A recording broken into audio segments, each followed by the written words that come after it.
మరొకసారి కాంగ్రెస్ పార్టీ అసలు రూపం బయటకు వచ్చింది. తెలంగాణ రాష్ట్రంలో 2 లక్షల రూపాయలు రుణమాఫీ చేస్తామని చెప్పి, అందరినీ రుణ విముక్తుల్ని చేస్తామని చెప్పి పదే పదే చెప్పినటువంటి రేవంత్ రెడ్డి గారు ఈరోజు మళ్ళీ రైతాంగాన్ని మోసం చేసిన సంగతి గుర్తు చేస్తున్నారు.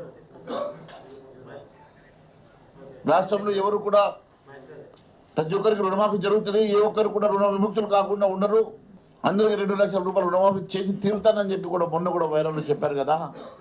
మరి ఈరోజు 15 ఆగస్టు లోపల అన్ని దేవుళ్ళ మీద ఒట్లు పెట్టుకొని తెలంగాణ రాష్ట్ర వ్యాప్తంగా ఏ ఒక్క రైతుకు కూడా రుణమాఫీ జరగకుండా ఉండదని, ప్రతి ఒక్కరికి కూడా రుణమాఫీ చేస్తానని పదే పదే చెప్పి తెలంగాణ రాష్ట్రంలో 60 లక్షల మంది రైతులు దాదాపు 49,500 కోట్ల రూపాయలు, యావత్ రాష్ట్రంలో ప్రతి రైతు కూడా రుణ విముక్తి జరగాలంటే దాదాపు 49,500 కోట్ల రూపాయలు అవసరమవుతుంది. గతంలో కూడా ప్రభుత్వం 1 లక్ష రూపాయలు రుణమాఫీ చేయాలంటే 19,198 కోట్ల రూపాయలు అవసరం పడ్డది, దాదాపు 37 లక్షల మంది రైతులకు. మరి ఈరోజు 60 లక్షల మంది రైతులకు 49,500 కోట్లకు బదులు కేవలం 17,000 కోట్ల రూపాయలతో చేతులు దులుపుకొని ఈరోజు రాష్ట్రమంతా రుణమాఫీ చేశామని చెప్పేసి పండుగలు చేసుకుంటున్నటువంటి రేవంత్ రెడ్డి గారు దీనికి సమాధానం చెప్పాలని చెప్పి అడుగుతా ఉన్నాం. 2 లక్షల రూపాయల రుణమాఫీ కేవలం 17,933 కోట్ల రూపాయలతో ఏ రకంగా జరుగుతుంది? 1 లక్ష రూపాయల రుణమాఫీకి గతంలో 19,000 కోట్ల రూపాయలు అవసరం పడితే నువ్వు 2 లక్షల రూపాయల రుణమాఫీని కేవలం మరి 17,933 కోట్లకు ఏ రకంగా నువ్వు రుణమాఫీ చేయగలిగినావు? దీని ఫార్ములా ఏందో ఒకసారి ప్రజానీకానికి చెప్పాలని తెలియజేస్తా ఉన్నాను. పూర్తిగా రకరకాల కండిషన్లు పెట్టి 2 లక్షల రుణమాఫీ చేసిన వారికి వడ్డీ 100 రూపాయలు పెరిగినా రుణమాఫీ జరుగుతలేదు. గ్రామంలో తిరుగుతున్నప్పుడు చాలామంది రైతులు వచ్చి బాధపడుతున్నారు, మేము తీసుకునేది 2 లక్షల రుణమే సార్, మరి మా దాని మీద 4,000 5,000 వడ్డీ పెరిగింది, అయినా కూడా మాకు రుణ విముక్తి జరుగుతలేదు, ఇలా 2 లక్షల రుణమాఫీ అని చెప్పి మోసం చేసిందని చెప్పి రైతులు చెప్తున్నారు.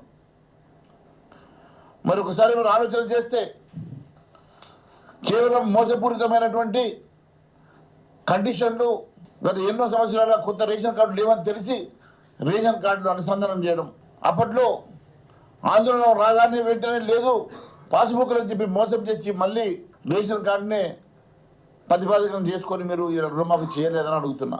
రైతాంగాన్ని మోసం చేయడానికి దాదాపు 60 లక్షల మంది రైతులు రుణ విముక్తి కోసం మీరు అర్హులైతే 22 లక్షల మంది రైతులకు మాత్రమే మీరు రుణమాఫీ చేయడం అనేది ఇది మోసపూరితం కాదని అడుగుతున్నా.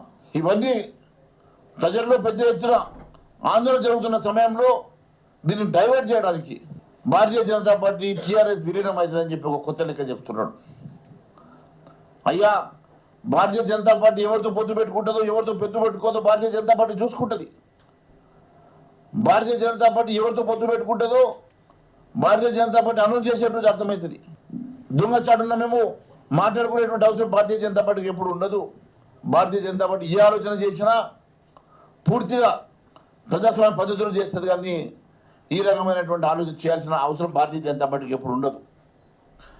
కేవలం ప్రజల్ని మభ్యపెట్టడానికి రేపు లోకల్ పార్టీ ఎన్నికల్లో మళ్ళీ ఏదో ఒక బురద చల్లే విధంగా గత ఎన్నికల్లో ఇదే మాదిరిగా టీఆర్ఎస్ బీజేపీ ఒకటే అని చెప్పేసి మీరు ఏ రకంగా లబ్ధి పొందినరో, మనం ఏ రకంగానైతే రాజ్యాంగాన్ని మారుస్తారని చెప్పేసి మోసం చేసిండ్రో మీరు ప్రజల్ని, మళ్ళీ ఒకసారి TRS Bharatiya Janata party merge అవుతుంది అని చెప్పేసి మళ్ళీ ఒక రకమైనటువంటి కొత్త ఆలోచన ప్రజల్లో క్రియేట్ చేస్తూ ఉన్నారు.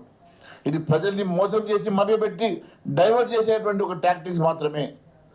ఈరోజు నువ్వు రుణమాఫీ చేస్తా అని చెప్పి రుణమాఫీ చేయనందుకు నువ్వు క్షమాపణ చెప్పాల్సింది పోయి ప్రజలకి డైవర్ట్ చేయడానికి ఇలా కొత్త ఆలోచనలు తీసుకొచ్చి ఈరోజు మా మీద ఒక రుజుతా ఉన్నారు. బీఆర్ఎస్ విలీనం అవుతున్నది భారతీయ జనతా పార్టీలోని. బీఆర్ఎస్ ఎందుకు విలీనం అవుతుంది? భారతీయ జనతా పార్టీ ఎందుకు ఒప్పుకుంటుంది? భారతీయ జనతా పార్టీకి బీఆర్ఎస్ని విలీనం చేసుకునే అవసరం మాకేమున్నది అని చెప్పి అడుగుతున్నా. కేవలం మళ్ళీ లోకల్ బాడీ ఎలక్షన్లో ఏదో ఒక రకంగా లబ్ధి పొందడానికో ఇవన్నీ కూడా కొత్త కొత్త రకమైనటువంటి టాక్టిక్స్ తోటి మీరు ప్రజల్ని మళ్ళీ మభ్యపెట్టి మోసం చేసే ప్రయత్నం చేస్తున్నారు. ముందు మీరు చేస్తామన్నటువంటి రుణమాఫీ పూర్తిగా ఎందుకు చేస్తలేరు? దానికి అవసరం ఉన్నటువంటి 49,500 కోట్ల రూపాయలు మీరు ఎప్పటి లోపల జమ చేస్తారో ముందు చెప్పండి. 49,500 కోట్లకు కేవలం మీరు 17,900 కోట్లు మాత్రమే జమ చేసి చేతులెత్తేసి మళ్ళీ స్పెషల్ డ్రైవ్ అంటా ఉన్నాడు. అంటే మీరు ఒప్పుకుంటున్నట్టే కదా, స్పెషల్ డ్రైవ్ పెడుతున్నారు అని అంటే అందరూ రుణమాఫీ జరగలేదని చెప్పి మీరు ఒప్పుకుంటున్నట్లే కదా. మళ్ళీ ఇది ఒక కొత్త మోసం కాదని అడుగుతున్నా. 4 రోజుల తర్వాత మళ్ళీ డ్రైవ్ ఉండదు, జమ చేసే అవసరం ఉండదు, కేవలం చేతులు దుడుచుకునేటువంటి ఒక కార్యక్రమం చేస్తూ ఉన్నారు. ఏ గ్రామం కంటే మీరు వెళ్దాం రండి. మీ వ్యవసాయ మంత్రిని పంపిస్తారా, లేకుంటే మీరు ఇంకెవరిని పంపుతారో మీరే వస్తారా? మీరు చెప్పిన గ్రామంకి వెళ్దాం, మీరు చెప్పిన నియోజకవర్గానికి వెళ్దాం, రైతులను పిలుద్దాం.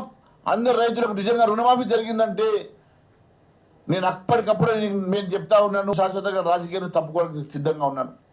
దానికి మీరు సిద్ధంగా ఉన్నారని అడుగుతున్నా. మీరు చెప్పిన చోటుకు వస్తా, మీరు చెప్పిన నియోజకవర్గానికి వస్తా, అక్కడ రైతాంగాన్ని పిలుస్తాం. ఒకవేళ రైతులందరూ కూడా పూర్తిగా రుణమాఫీ జరిగింది అని అంటే నేను రాజకీయాల నుంచి తప్పుకోవడానికి సిద్ధంగా ఉన్నా. దానికి మీరు సిద్ధమని అడుగుతున్నా. ఈ రకంగా ఒకవైపు ప్రజల్ని మోసం చేసి, ఒకవైపు మీరు ఇచ్చిన మాట హామీని కూడా తప్పి, మీరు మేనిఫెస్టోలో పెట్టినటువంటి హామీల్ని కూడా ఏదో ఒక రకంగా మమాన్పించేసి ప్రజల్ని మభ్యపెట్టి మళ్ళీ డైవర్ట్ చేయడానికి ఇంకొక పార్టీ మీద మీరు బురద చల్లేటువంటి కార్యక్రమం చేస్తూ ఉన్నారు. ఒకవైపు కొంతమంది ఎమ్మెల్యేల ఆఫీసుల మీద దాడి చేపించడం, మరొకటి పార్టీల మీద బురద చల్లి మధ్యలో చెప్పడం, చిట్చాట్లు మాట్లాడడం. ముఖ్యమంత్రి గారు మిమ్మల్ని అందరూ గమనిస్తున్నారు. ఇంకా దయచేసి మీరు పిసిసి అధ్యక్షుడు అనుకోవద్దు. మీరు ఒక ముఖ్యమంత్రి హోదాలో గౌరవనీయమైనటువంటి పదవిలో, బాధ్యతాయుతమైనటువంటి పదవిలో ఉన్న సంగతి మీరు మర్చిపోవద్దు. మీరు మాట్లాడేటువంటి ప్రతి మాట ఈరోజు ఒక ప్రజానీకానికి ఒక స్టేట్మెంట్. అది ప్రజలు ఒక బాధ్యతాయుతమైనటువంటి పదవిలో ఉన్నటువంటి మీరు మాట్లాడే ప్రతి మాటని కూడా వాళ్ళు సీరియస్గా తీసుకుంటారు. అలాంటప్పుడు మాట్లాడేటప్పుడు ఆలోచన చేసి మీరు మాట్లాడాల్సిందిగా నేను సూచిస్తున్నా. మీరు నిజంగా కూడా వరంగల్లో సభ పెడతా అంటున్నారు కదా, ఏ రోజు పెడతారో చెప్పండి. ఆ రోజు రుణమాఫీ జరిగిన రైతులకు మీరు సమాధానం చెప్పాల్సిన అవసరం వస్తుందని చెప్పి నేను తెలియజేస్తా ఉన్నాను. పూర్తిగా కాంగ్రెస్ పార్టీకి ఎప్పుడు ఏ రకంగా మోసం చేయాలన్న ఆలోచన తప్ప, నిజంగా మీరు గుడ్డ మీద చేసుకొని చెప్పండి. మీరు ఇచ్చిన హామీ ప్రకారం ఈరోజు రైతాంగాన్ని మొత్తం కూడా రుణమాఫీ చేయగలిగినరా, లేకుంటే కేవలం రుణమాఫీ చేస్తాం కాబట్టి మమ్మ అనిపించడానికి మాత్రమే ఈ రుణమాఫీని టేకప్ చేసినరా? మీరు ఒక్కసారి ఆలోచన చేయండి. అర్హులైనటువంటి నిజంగా కూడా 1,00,000 లోపల రుణమాఫీ అయినటువంటి అర్హులు ఎవరు, 2 లక్షల లోపల రుణమాఫీ అయినటువంటి అర్హులు ఎవరు, వాళ్ళ జాబితా మీరు బయటపెట్టడానికి సిద్ధంగా ఉన్నారా?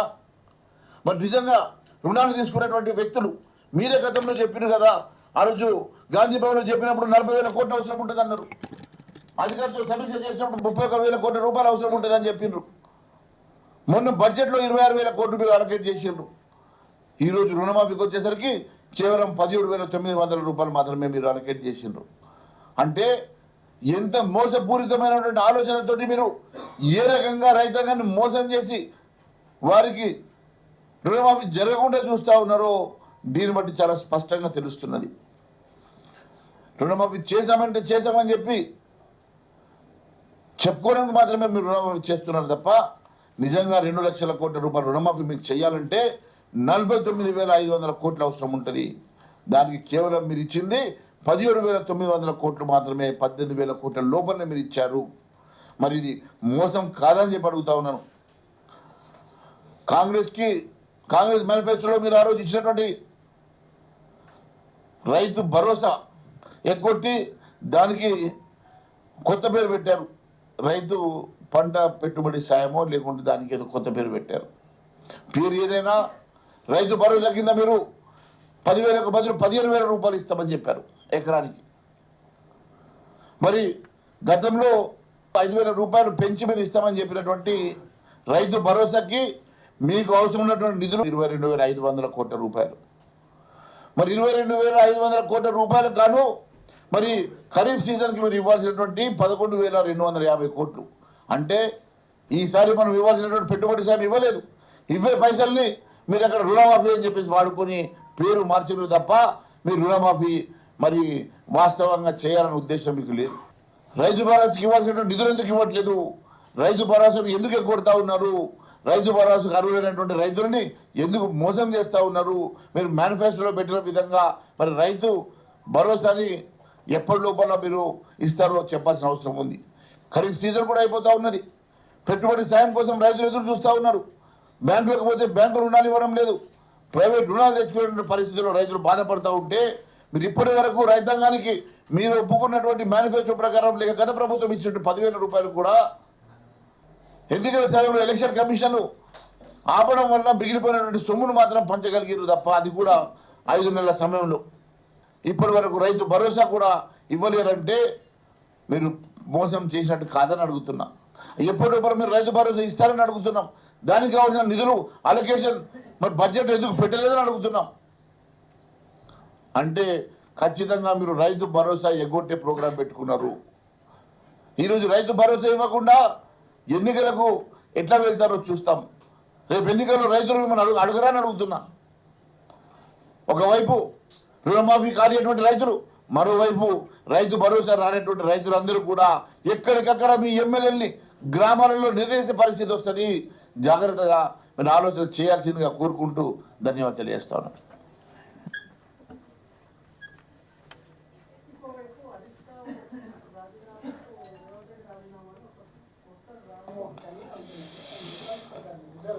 ఇదంతా కూడా రుణమాఫీని డిబేట్ చేయడానికి, డైవర్ట్ చేయడానికి వీళ్ళు ఒక కొత్త పథకాలు ఎదుర్కొంటారు. రేవంత్ రెడ్డి గారి మోడస్ ఆపరెండి ఎప్పుడైనా సరే ఒక చిన్న గీతకు పెద్ద గీత గీస్తాడు ఆయన. ఈరోజు ఈ సబ్జెక్టు రుణమాఫీ చేయలేకపోయింది కాబట్టి రుణమాఫీని ప్రజలు డైవర్ట్ చేయడానికి రుణమాఫీ జరగని వాళ్ళందరూ కూడా రోడ్ల మీద ఎక్కకుండా ఈరోజు ఆయన కొత్తగా విలీనం అని చెప్పేసి ఒక కట్టుకథ అని చెప్పిండు. ఆ కట్టుకథ ఒకవైపు జరుగుతూ ఉండగానే మరోవైపు ఇంకొక ఎమ్మెల్యేల మీద దాడి చేయించి వాళ్ళ ఆఫీసుల మీద దాడి చేయించి సబ్జెక్ట్ని డైవర్ట్ చేసి ప్రజల ఆలోచనని డైవర్ట్ చేస్తూ ఉన్నారు. ఇదంతా కూడా ప్రజలు గమనిస్తున్నారు. ఇవేవి కూడా వాస్తవంగా ఇవన్నీ కూడా కేవలం డైవర్ట్ చేసే టాక్టిక్స్ మాత్రమే నేను భావిస్తూ ఉన్నాను. ఏది ఏమైనా కూడా ప్రజలు రుణమాఫీ పూర్తిగా జరిగే వరకు రైతాంగం మిమ్మల్ని క్షమించదని చెప్పి నేను తెలియజేస్తా ఉన్నాను. Thank you.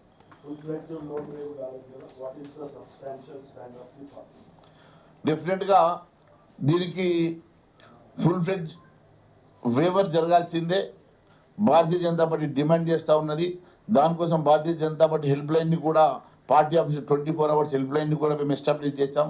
గౌరవ కేంద్ర మంత్రి కిషన్ రెడ్డి గారు కూడా మరి దాన్ని మొన్ననే స్టార్ట్ చేశారు. వేలాది మంది రైతులు రాని వాళ్ళందరూ కూడా మరి ఫోన్ చేసేసి చెప్తా ఉన్నారు. అవన్నీ డాటాను కూడా మేము గవర్నర్కి మరి ఇక్కడ ఉన్నటువంటి చీఫ్ సెక్రటరీకి పంపిస్తూ ఉన్నాం. ఖచ్చితంగా వారికి రుణమాఫీ జరగాలని చెప్పేసి మేము ఒత్తిడి తెస్తూ ఉన్నాం. ఏది ఏమైనా రైతాంగం పక్షాన భారతీయ జనతా పార్టీ ఎప్పుడు నిలబడుతుందని తెలియజేస్తాం.